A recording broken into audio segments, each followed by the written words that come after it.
I was raised by my grandparents, and one of my first real observations of prayer was when my grandmother would ask me to take her to the living room so that she could touch the TV screen and pray.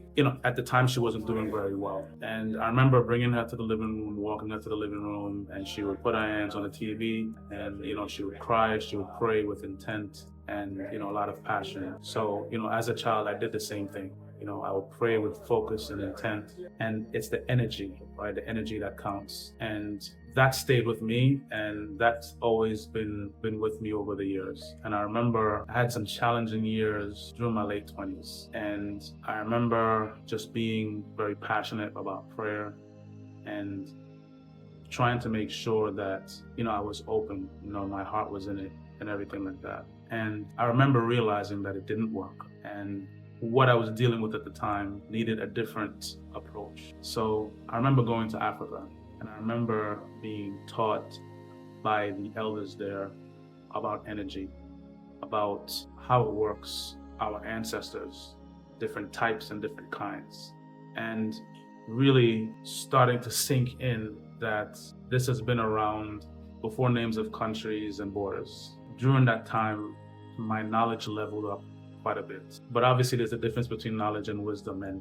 practicality, like practical know-how. So I learned a lot while I was there, and I was initiated as well while I was there. As the years went on, I started to realize that we have to still do the work. We have to do our individual work for ourselves because everyone has a wound that they need to heal. And the work that's required to heal that wound has everything to do with you actually doing the work. So my idea of prayer and how it operates started to evolve. I remember last year, I met up with a friend, he's from Thailand, and we were at his restaurant. We were just talking about life.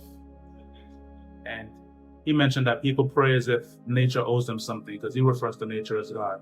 And it reminded me of a prayer that I call the equation. And this is how my prayer has evolved since, growing up as a child with my grandparents up until now.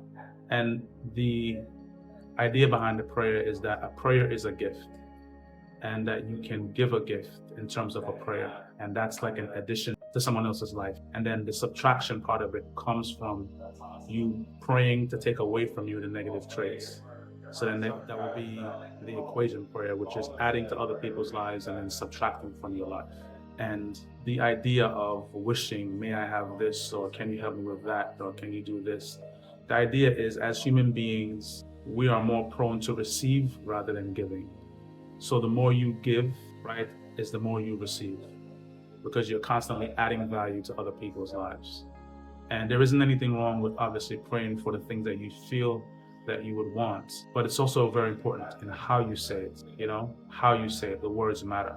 And I feel like because of the spiritual blockchain, the living ledger, constantly evolving and constantly growing, your prayer also evolves and grows with you. Because as you develop in life, you improve certain things about yourself, you understand more, you try to clear the static, which is distractions and noises that life brings to you, the challenge of just living, to be able to maintain a personal spiritual practice. And maintaining a personal spiritual practice helps you to have clearer connection with your higher self and also clearer connection with the divine.